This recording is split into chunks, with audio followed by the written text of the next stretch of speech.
sudah mulai merekam. Baik.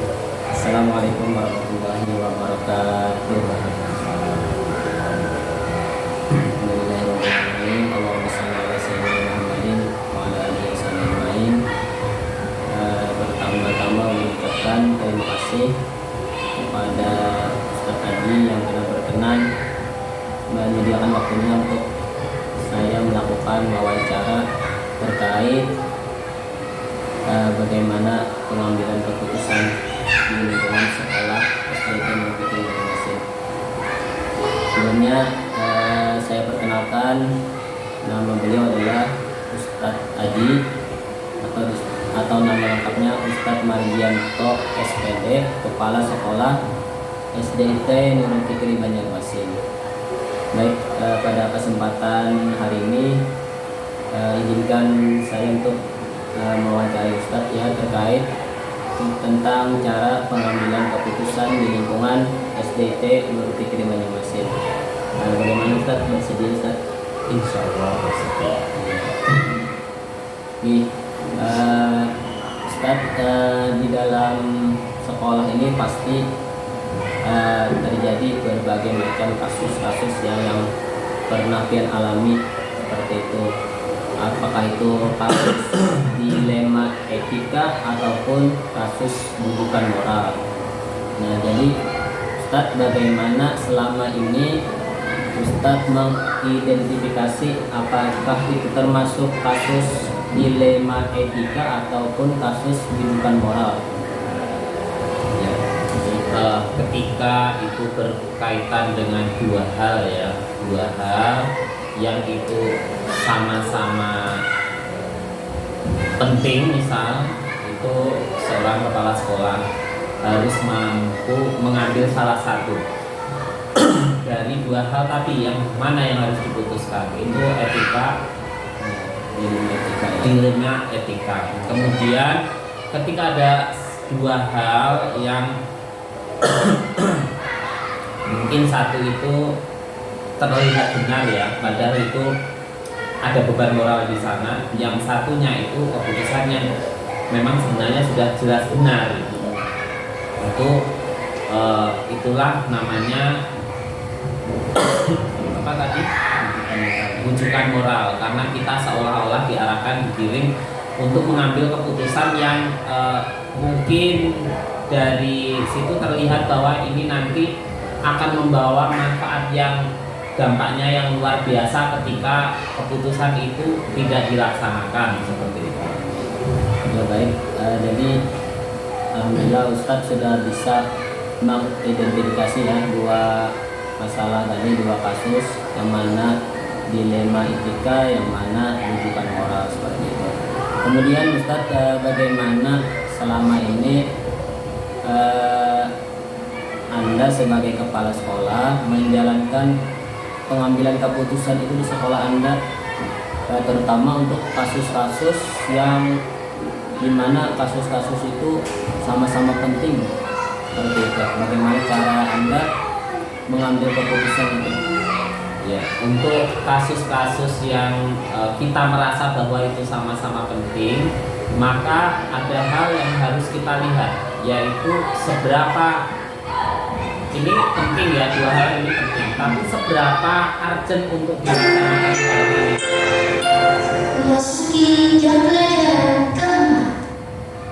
Dari keputusan ini, itu harus kita timbang dulu dari dua hal itu. Ketika kita sudah bisa, oh ini yang harus kita laksanakan dulu, maka itu yang harus kita putuskan dahulu sebelum keputusan kedua. Tetapi kalau itu sama-sama penting, misal sama-sama harus dilaksanakan, maka kita juga perlu juga misal mencari pertimbangan dari atasan yang lebih tinggi. Misal kalau kita di lembaga swasta ini yayasan, mungkin juga direktur pendidikan gitu, kemudian kalau memang perlu sampai ke yayasan itu ketika memang ini. Cuman kita biasanya seperti itu kita lihat, kalau saya dilihat dulu seberapa urgent walaupun sama-sama penting, mana yang harus didahulukan gitu. Gitu. Jadi Ustadz sudah bisa yang mengambil keputusan itu Ya. melalui yang mana tadi seberapa keputusan itu yang mana yang lebih penting seperti itu ya. Kemudian mencari pertimbangan misalnya ke yang lebih tinggi sampai ke yayasan seperti itu ya Ustadz ya. Kemudian dalam mengambil keputusan itu pastinya Ustadz ini mempunyai langkah-langkah atau prosedur. Nah, dalam mengambil keputusan itu biasanya langkah-langkah yang pian ambil itu seperti apa Ustadz? Kalau itu keputusan itu berkaitan dengan misal itu tidak apa ya, ada dua hal ya kalau kita di lembaga ini, ada keputusan itu yang memang harus kepala sekolah sendiri putuskan, ada keputusan yang itu memang saling berhubungan dengan unit-unit lain. Kalau misal di keputusan di SD ini misal itu harus itu menjadi tanggung kepala sekolah, tanggung jawab kepala sekolah, maka itu akan saya putuskan sendiri. Tetapi ketika kita lihat dulu apakah ini nanti ketika kita putuskan ini nanti ada efek domino yang misal nanti akan berakibat kepada unit lain, maklum kita dalam satu lingkup ya, atau mungkin ada efek ke lembaga, ke yayasan, maka itu juga harus kita pertimbangkan gitu. Iya, jadi dalam langkah-langkah yang kita ambil ya, apabila kasus itu bisa dipecahkan sendiri seperti itu, maka bukan sendiri tapi dalam forum rapat ya, rapat ya. Itu yang berupa rapat itu rapat di SD seperti itu. Iya, rapat manajemen SD, maka itu kalau bisa kita selesaikan di situ, maka kita akan menyelesaikannya gitu. Oh, iya, iya. Jadi apabila sudah menyangkut dengan unit yang lain ya, maka harus dikoordinasikan dulu seperti itu ya. Selanjutnya Ustadz, hal-hal apa saja yang selama ini Anda anggap efektif dalam mengambil keputusan itu? Misalnya kan tadi ada yang menyangkut kegiatan di SD, maka menurut pendapat Tian yang efektif itu bagaimana cara mengambil keputusannya, apakah diambil melalui rapat SD itu sendiri atau melibatkan yang lain seperti itu? Itu kalau kita itu di Nurul Fikri ya, itu yang pengalaman saya itu segala keputusan itu melalui rapat. Kalau itu harus segera ada jawaban, maka rapatnya rapat yang harus cepat dilaksanakan. Dan itu akan harus kita ambil keputusannya. Tetapi ketika itu sesuatu yang ini, maka kita akan menyampaikan dulu. Ini rapat dulu di unit SD ya. Kita mungkin kalau itu harus segera, maka akan hasilnya kita sampaikan di grup ya, di grup WA misal dengan dengan direktur gitu. Kita akan bertanya, kita mengambil keputusan seperti ini. Tetapi kalau itu memang berhubungan dengan unit lain, maka kita menunggu unit AC sudah ada keputusan, kita sampaikan di rapat selanjutnya yang itu berkumpulan di situ kepala sekolah yang banyak. Maka di situ siapa tahu nanti dari unit-unit lain itu belum terpikir, sehingga keputusan yang di unit SD ini bisa dipelajari seperti itu. Intinya keputusan itu belum final ketika belum melalui rapat. Ya. Jadi yang paling efektif itu menurut Ustadz harus dibawa ke forum rapat. Ya betul. Selanjutnya hal-hal apa yang selama ini menjadi tantangan Ustadz dalam mengambil keputusan? Jadi tantangan misalnya setelah sebelum dia mengambil keputusan ini merasa berat, yang menjadi tantangan. Beratnya itu misalnya di mana gitu? Apakah di guru-gurunya lah, atau di manajemen, atau di mana seperti itu? keputusan, kebijakan, Iya. itu pasti ada pro dan ada kontra. Iya. Ada pro dan ada kontra. Nah, sebenarnya tergantung kita melihat dari sudut mana ya. Ketika kita mau mengambil keputusan, ya, mengambil keputusan, maka kita sudah mempertimbangkan banyak hal.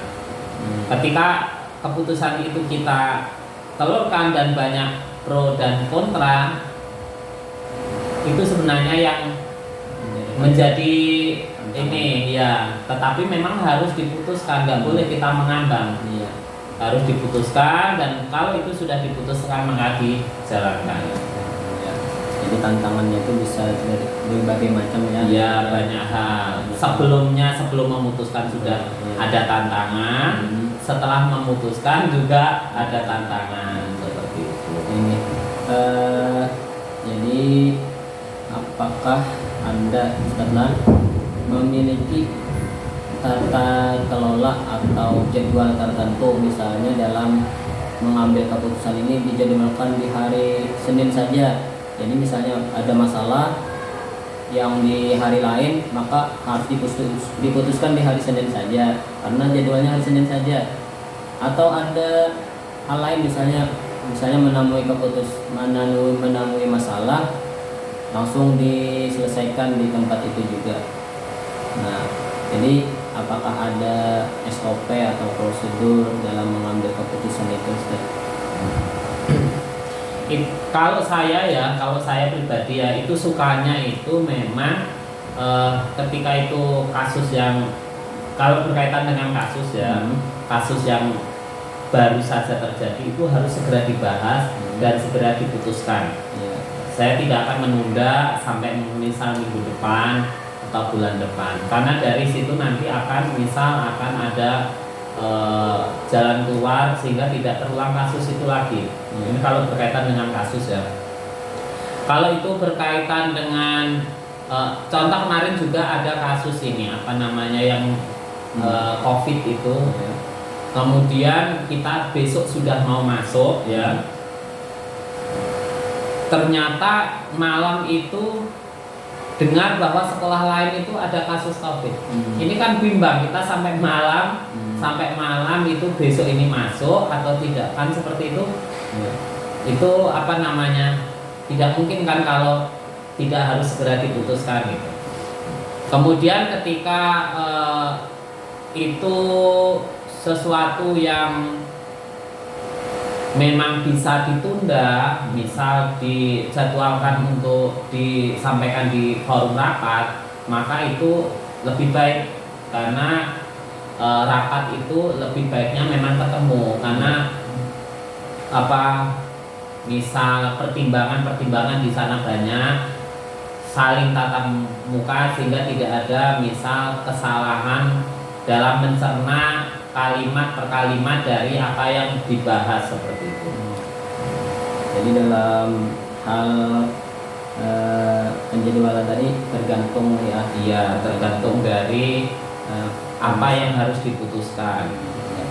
Kemudian adakah menurut Ustadz faktor-faktor atau seseorang yang selama ini menurut Ustadz itu dapat mempermudah atau membantu dalam Ustadz mengambil keputusan?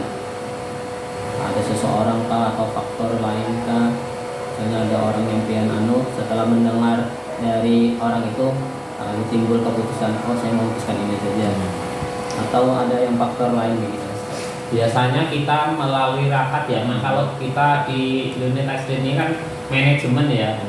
Manajemen itulah yang menjadi apa-apa itu kita timbang-timbang di sana.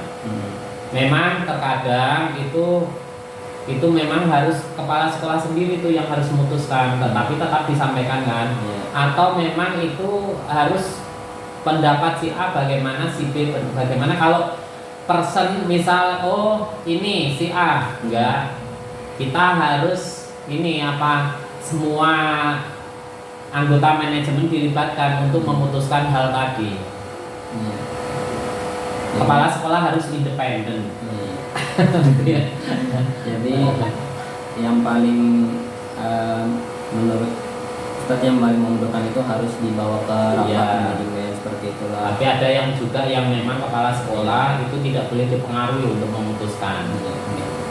Baik Ustadz, yang terakhir alhamdulillah tadi ya Ustadz sudah menyampaikan beberapa hal tentang tata cara bagaimana Ustadz mengambil keputusan. Jadi setelah ulun melakukan wawancara ini, yang bisa ulun ambil atau ulun pelajari adalah bahwa setiap keputusan itu bisa diambil dengan dua cara ya Ustadz ya. Yang pertama, apabila kasus itu urgen, maka sebagai kepala sekolah harus segera memutuskannya seperti itu ya. Kemudian apabila sebuah kasus atau masalah itu perlu pertimbangan dari berbagai pihak, apalagi yang menyangkut dengan unit-unit yang lain seperti itu, maka harus dibawa ke forum rapat yang lebih besar seperti itu Ustadz ya. Jadi terima kasih Ustadz atas waktunya hari ini. Mudah-mudahan ini dapat menambah pengetahuan saya tentang bagaimana cara mengambil keputusan yang baik. Sekali lagi mengucapkan terima kasih. Assalamualaikum warahmatullahi wabarakatuh. Waalaikumsalam warahmatullahi wabarakatuh. Berapakah menitnya? 16 menit.